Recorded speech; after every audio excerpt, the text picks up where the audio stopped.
Good morning. कल के class में हम लोग देख रहे थे कि बबल सॉर्ट का एल्गोरिदम क्या है। आज हम लोग अपने इस सेकंड ट्यूटोरियल, जो बबल सॉर्ट का सेकंड ट्यूटोरियल होगा, इसमें उसी एल्गोरिदम को इम्प्लीमेंट करेंगे सी के फंक्शन के साथ। और एल्गोरिदम को जब हम इम्प्लीमेंट करेंगे तो निश्चित रूप से हर उस चीज़ को फॉलो करने की कोशिश करेंगे जो कल हम लोग देख रहे थे। तो आइए फिर स्टार्ट करते हैं। बबल सॉर्ट का फंक्शन प्रोग्रामिंग रहेगा हम लोगों का सी, जबकि कल भी हमने कहा था कि एक बार अगर एल्गोरिदम अगर क्लियर हो जाए तो फिर प्रोग्रामिंग लैंग्वेज का कोई बाउंडेशन नहीं रह जाता। सेम ही रीजनिंग सी प्लस प्लस में भी यूज होगा, जावा में भी यूज होगा, या किसी भी दूसरे प्रोग्रामिंग लैंग्वेज में हो सकता है। तो आइए फिर उसको हम लोग देखने की कोशिश करते हैं। आइए फिर हम लोग बबल सॉर्ट के प्रोग्राम को डेवलप करने की कोशिश करते हैं। रीजनिंग तो हम लोग देख ही चुके थे और उसी सेम रीजनिंग पे हम लोगों को इस प्रोग्राम को डेवलप करना है। यहाँ पे रिटर्न टाइप वॉइड है, मतलब कि यह कुछ भी रिटर्न नहीं करेगा, लेकिन इसके पैरामीटर के लिए हमने एक पॉइंटर ले रखा है। पॉइंटर, चूंकि आपको मालूम है कि एरे को पास करना है, एरे के ऊपर काम करना है, और एरे का नाम बेस एड्रेस होता है। एरे भी एक तरह का पॉइंटर ही होता है इस तरह से। और यह जो सेकंड पैरामीटर है, यह एरे के साइज को होल्ड करके रखेगा। बाकी कुछ वेरिएबल्स पे हम लोग काम कर रहे हैं, जिसमें सबसे जो इम्पोर्टेंट है वह यह वेरिएबल है flag1। रीजनिंग वाले ट्यूटोरियल में हम लोग देख चुके हैं, एक कॉन्सेप्ट था, एक एट्रीब्यूट था बबल सॉर्ट का, कि अगर किसी भी पास के सभी साइकिल के कंप्लीट होने पे किसी भी तरह का कोई स्वैपिंग नहीं हो, मतलब कोई चेंज नहीं हो, तो इसका मतलब हुआ कि हमारा कंक्लूजन हो जाएगा वहीं पे कि हमारा डेटा सेट अरेंज्ड हो चुका है, अब फर्दर पास चलाने की ज़रूरत नहीं है। इसीलिए हमने यहाँ लिया है flag=1। अब अगर मान लीजिए कि ना साइज एज फॉर एग्जाम्पल 5 है, तो कल के क्लास में हम लोग डिस्कस कर चुके हैं कि अगर 5 अगर होगा तो नंबर ऑफ पास 4 होगा। इसीलिए k=1 है, k लेस देन n है। अगर 5 है तो 4 तक चलेगा। यह जो फ्लैग है इस बात को इंडिकेट कर रहा है कि यह भी ट्रू है। ट्रू क्यों है? क्योंकि इसका वैल्यू हमने भी 1 ले रखा है। अगर कोई आदमी इसके वैल्यू को 0 कर दे तब आप इस वाइल लूप में जाएंगे ही नहीं, क्योंकि बीच में लॉजिकल एंड ऑपरेटर है और आप यहीं से बाहर हो जाएंगे। क्लियर है? ऐसे केस में हम लोगों ने इनिशियल वैल्यू को 1 लिया है, के का भी इनिशियल वैल्यू 1 है, जो कि n पे, जो कि डायनामिकली जो हम वैल्यू देंगे उसके हिसाब से यह चेंज करेगा। जैसे हम एंटर किया, हमने फ्लैग को 0 कर दिया। यह जो हमारा नेस्टेड फॉर लूप है, जो यहां से लेकर के यहां तक चल रहा है, इसका काम है नंबर ऑफ साइकिल को मैनेज करना। तो मान लीजिए कि अगर n का वैल्यू अगर 5 है तो पहला साइकिल इसको चलाना होगा 4। तो फिर देख लीजिए 4 है कि नहीं। j=0 है, j less than n minus के। n का वैल्यू हम लोग 5 मान के चल रहे हैं और k का वैल्यू 4, यानी कि यह चलेगा 0 1 2 3 के लिए 4 बार हो गया। यह एक बेसिक रूल है। सेकेंड टाइम जब हम आएंगे उस समय इसको 3 बार चलाएंगे, फिर 2 बार, फिर 1 बार। ठीक है? यहां पे अगर मान लीजिए कि वैल्यू में चेंज अगर हो जाता है, वैल्यू में अगर चेंज अगर हो जाता है तब तो फिर इसमें हम लोग आएंगे, अगर यह ग्रेटर देन हो जाता है तब। अगर यह ग्रेटर देन नहीं है तब तो फिर इफ में जाएंगे ही नहीं हम। ठीक है ना? लेकिन जैसे हम इफ में आएंगे फिर से flag=1 हो जाएगा, जो इस बात को इंडिकेट करेगा कि पर्टिकुलर इस साइकिल में, इस पास के एक साइकिल में वैल्यू चेंज हो गया था, इसीलिए flag=1 हो गया। क्लियर है? ताकि फिर जब दोबारा जब हम इसको चलाएंगे उस समय फिर से एक बार चलेगा। अगर मान लीजिए कि ना हमने इसको पूरा चला लिया और एक बार भी इस तरह का कंडीशन नहीं आया कि पीछे वाला एलिमेंट अपने से आगे वाले एलिमेंट से बड़ा हो, इसका मतलब साफ है कि हमारा डेटा अरेंज हो चुका है और फिर हम लोग व्हाइल लूप में नहीं जाएंगे। इसका फिर हम लोग के प्लस प्लस करेंगे और हम लोग इसको बढ़ाते रहेंगे। अब आइए जैसा देखते हैं कि इसके डिक्लेरेशन को कैसे हम लोग किया। मेरा अपना एक तरीका है कि पहले हम लोग फंक्शन को डिफाइन कर लेते हैं और डिफाइन करने के बाद उसी के बेस पे हम लोग इसको डिक्लेयर करने की कोशिश करते हैं। तो फिर यहाँ पे एक वेरिएबल यहाँ है, एक यहाँ है, एक पॉइंटर है, दूसरा नॉर्मल है, पॉइंटर नॉर्मल। आपको मालूम है अगर हम चाहें तो यहाँ भी वैल्यू लिख सकते थे, जिसका कोई बहुत औचित्य नहीं होता है क्योंकि उसका कोई सिग्निफिकेंस ही नहीं है। वैल्यू यहाँ पे हम नाम लिखें नहीं लिखें इससे कोई फर्क पड़ना नहीं है। कॉलिंग फंक्शन हमारा कौन है, मेन। हमने एक एरे यहाँ पे डिक्लेयर कर रखा है num1, जिसके अंदर कुछ सर्टेन वैल्यू हमने डाल दिया। साइज हमारा 7 है, हमने यहाँ इसको सिर्फ प्रिंट करा लिया है। इसके बाद हमने इसको कॉल कर लिया, तो फिर num1 चलेगा। किस में चला जाएगा num1? num में। मतलब कि num1 यहाँ से अगर हम पास कर रहे हैं यहाँ से इस स्टेटमेंट में, तो इसका मतलब हुआ कि num1 का बेस एड्रेस हम पास कर रहे हैं, और 7 अगर चला रहे हैं तो उसका साइज चलेगा n में। क्लियर है? उसके बाद क्या हो जाएगा, आई जे, अब जे और के टेम्प और फ्लैग।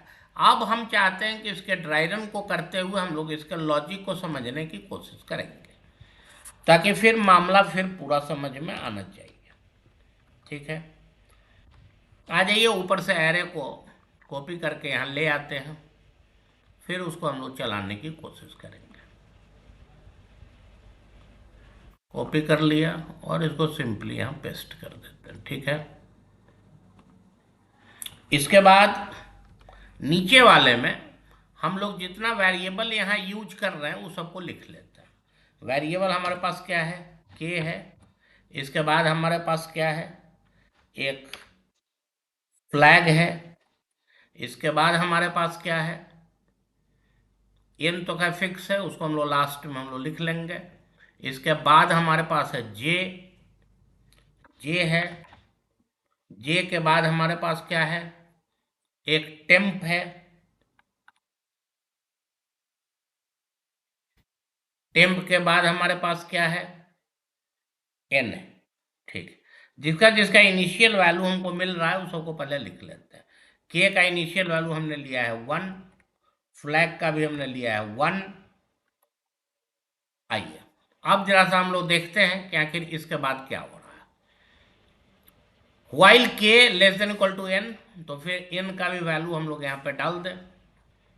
एन के वैल्यू को भी अगर हम लोग डाल देते हैं यहाँ पे, तो फिर क्या हो जाएगा, एन के लिए वहां से हम लोग क्या वैल्यू पास किए हैं, 7।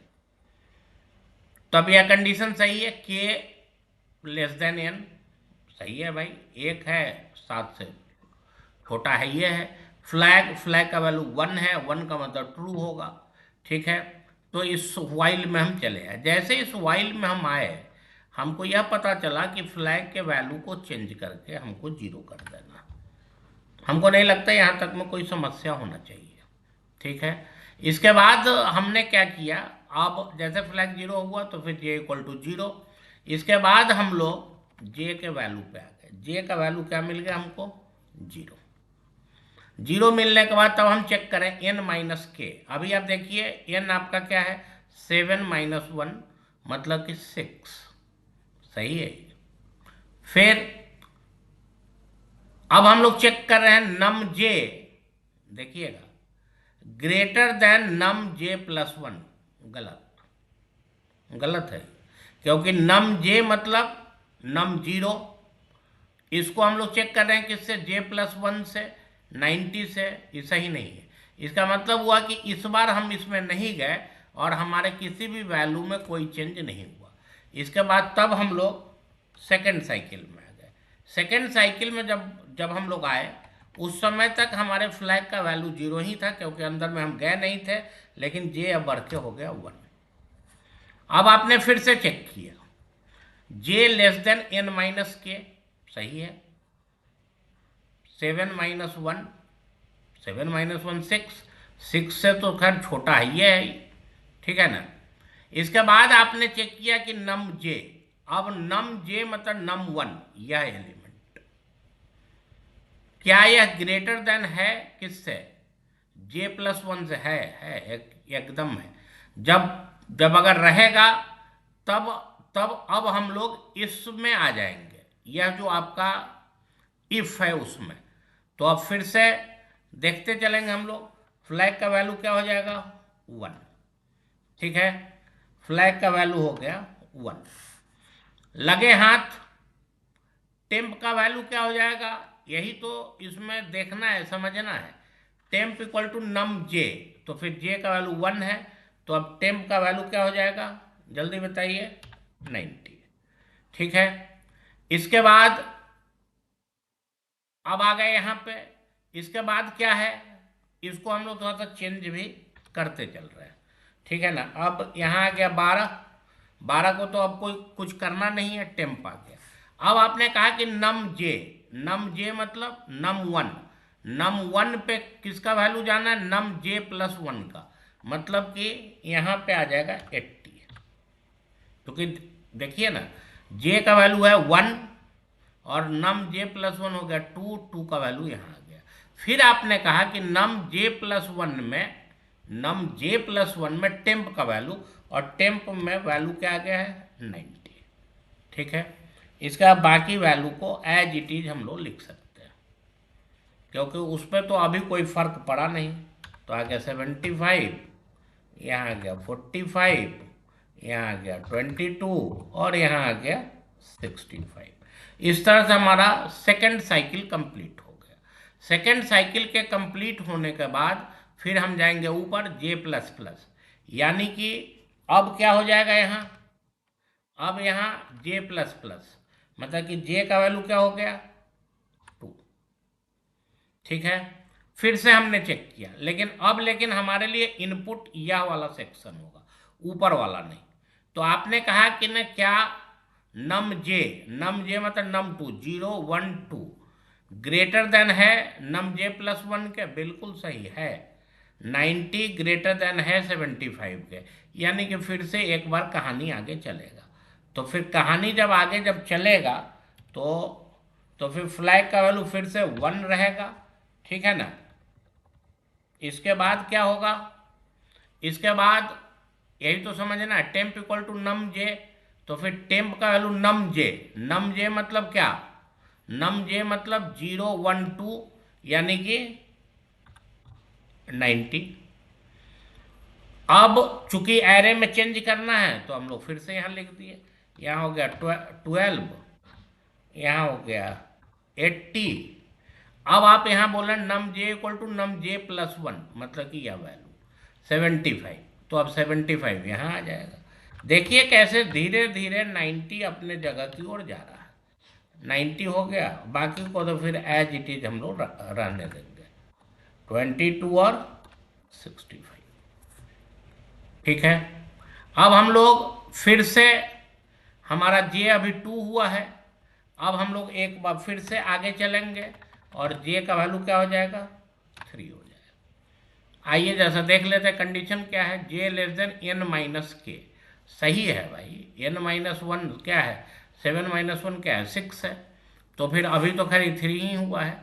फिर से आपने चेक किया नम जे इस बार क्या होगा, num3, तो 0 1 2 3 यानी कि यह वैल्यू। इसको हम लोग चेक क्या कर रहे हैं, ग्रेटर देन J+1 से, सही है, 45 के ग्रेटर देन है। अगर है तो ना फिर से कहानी करना पड़ेगा। कहानी क्या करना पड़ेगा साहब, तो कहानी करना पड़ेगा कि यहाँ फ्लैग को 1 करना पड़ेगा, और लगे हाथ या अगर हम लोग चाहें तो उसको उस लाइन में भी लिख सकते हैं। फ्लैग क्या हो गया हमारा, फ्लैग हो गया 1।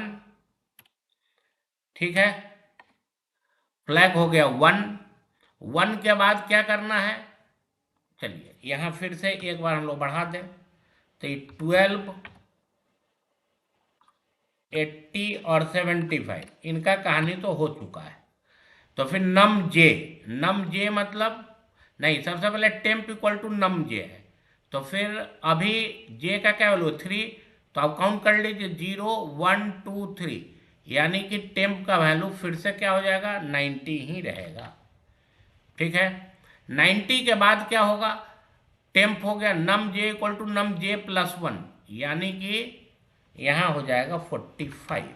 चूंकि जे का आपका वैल्यू क्या है 3, तो 0 1 2 3 मैंने फोर्थ वाला यहाँ आ गया। इसके बाद आपने कहा कि नम जे प्लस 1, यानी कि इसके आगे वाले पे हम लोग टेम्प के वैल्यू से डाल देंगे, यानी कि ये आ गया। तो ये हो गया 22 और ये हो गया 65। ठीक है, अब फिर से जाएंगे ऊपर, इसी तरह से यह कहानी आगे चलेगा। फिर से गए ऊपर, ऊपर जब आप जाएंगे तब अब जे का वैल्यू क्या हो जाएगा 4, जे का वैल्यू 4 होगा। अभी भी कंडीशन सही है, देखिए ना भाई, n माइनस के है, तो n हमारा क्या है, अभी n हमारा 7 है और k हमारा 1 है, तो फिर 6 से कम तक जाना है, ठीक है ना, लेस देन है। इसके बाद आपने कहा, अब आप आइए, फिर से आप आ जाइए यहाँ पे, नम जे मतलब नम 4, 0 1 2 3 4, यानी कि हम इस डब्बा की बात कर रहे हैं 90 की। यह ग्रेटर देन है क्या, है 22 से ग्रेटर देन है।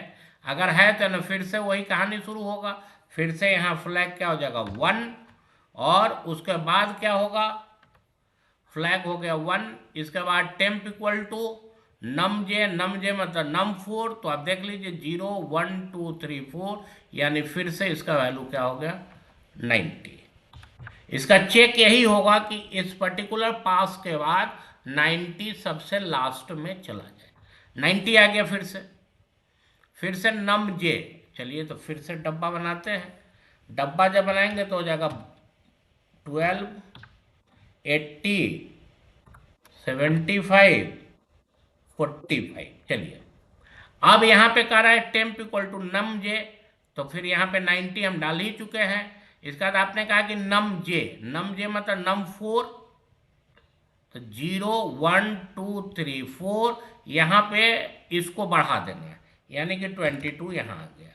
साथ ही साथ यहाँ पे लिखा हुआ क्या है, देखिए नम जे प्लस 1 पर क्या आ जाएगा 4 है, मतलब कि 5th लोकेशन पे आ जाएगा 90। देखिए 90 भागता चला जा रहा है 65।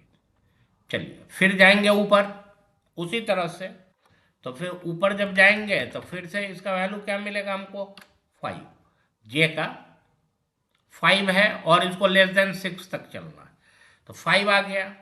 5 के बाद फिर से चेक करेंगे कि भाई नम जे ग्रेटर देन है कि नहीं, तो फिर चेक कर लीजिए ना, 0 1 2 3 4 5, यानी कि यह इससे बड़ा है कि नहीं, बड़ा है। अगर बड़ा है तो फिर हम लोग इफ में जाएंगे। इफ में अगर जाएंगे तो फिर पहला काम कर क्या रहे हम लोग, क्या ना, फ्लैग को हम लोग 1 कर दे रहे हैं, ठीक है। इसके बाद टेम्प इक्वल टू नम जे, फिर से टेम्प का वैल्यू क्या हो जाएगा 90। फिर से एक बार यहाँ पे डब्बा बना लीजिए, तो इस बार 12 80 75 45 और 22, यहाँ तक का तो कहानी हो चुका है। नम 5 बोल रहा है, तो 0 1 2 3 4 5 90, ठीक है। उस लोकेशन पे क्या जाएगा, num J equal to num J plus 1, यानी कि यहाँ आ जाएगा 65, ठीक है। इसके बाद बगल वाले में जाएंगे, यहाँ पे फिर से क्या लिखा हुआ है, नम J plus 1 equal to temp, सही है, बिल्कुल सही है। अब आ गया, इसके बाद जब हम इससे बाहर जाएंगे उस समय इसका वैल्यू क्या होगा 6। जैसे 6 होगा तो हम इस लूप से अब बाहर चले जाएंगे, ठीक है ना, इसीलिए हम यहाँ पे क्रॉस कर दे रहे हैं, यहाँ पे हमने लगा दिया इसमें क्रॉस, मतलब कि अब हम इस लूप से बाहर चले गए। अब जब हम इस लूप से बाहर गए तब उसका फिर से हमारा क्या होगा, देख लीजिए, थोड़ा सा और हम चला दे रहे हैं इसको, k प्लस प्लस क्या हो जाएगा 2, तो फिर जैसे 2 होगा, 2 के बाद क्या होगा देख लीजिए, यहाँ k का वैल्यू क्या हो गया 2 है, तो 2 लेस देन n सही है। अच्छा, फ्लैग का लास्ट वैल्यू क्या है 1 है, इसका मतलब हुआ कि फिर यह भी सही है, तो फिर फ्लैग इक्वल टू क्या हो जाएगा फिर से फ्लैग इक्वल टू पहला वैल्यू हो जाएगा 0, फिर से आ जाएंगे यहाँ, फिर से जे का वैल्यू हो जाएगा 0, 0 होगा ना 0, उसका एन का वैल्यू तो फिक्स है, तो फिर यह क्या करेगा 0 n माइनस के, अब के का वैल्यू हो गया 2, तो फिर इसका मतलब हुआ कि अब यह चलेगा 4 तक चलेगा, या यह अभी तक 5 तक चल रहा था, अब यह कहाँ तक चलेगा, तो फिर 4 तक चलेगा, और सेम यही कहानी होता रहेगा। अंत में आप देखिएगा कि आपका डेटा सेट बिल्कुल अरेंज हो जाएगा, और इस बार निश्चित रूप से अगर आपका सही होगा तब 80 को सेकंड लास्ट पोजीशन पे आना पड़ेगा। यही इसका फंक्शन है और यही इसका ड्राई रन था जो कि हम लोगों ने अभी डिस्कस किया। कोई भी दिक्कत लगे हम लोग व्हाट्सएप नंबर पे दिया हुआ है, हम लोग वहाँ पे पूछ सकते हैं, कोई भी समस्या नहीं होगा, क्योंकि बहुत क्लियर कॉन्सेप्ट हम लोगों ने इसका डेवलप कर लिया है। ठीक है, अब हम लोग फिर से किसी दूसरे सॉर्टिंग टेक्निक पे मिलेंगे, लेकिन फिर से यह मेरा एक रिक्वेस्ट है कि आप इस पर्टिकुलर टॉपिक को पढ़ने से पहले जो जो ट्यूटोरियल नंबर 1 है उसको एक बार जरूर आप लोग देख लेंगे, ताकि कहीं कोई डाउट का कोई संभावना नहीं रहे। Thank you very much, thank you.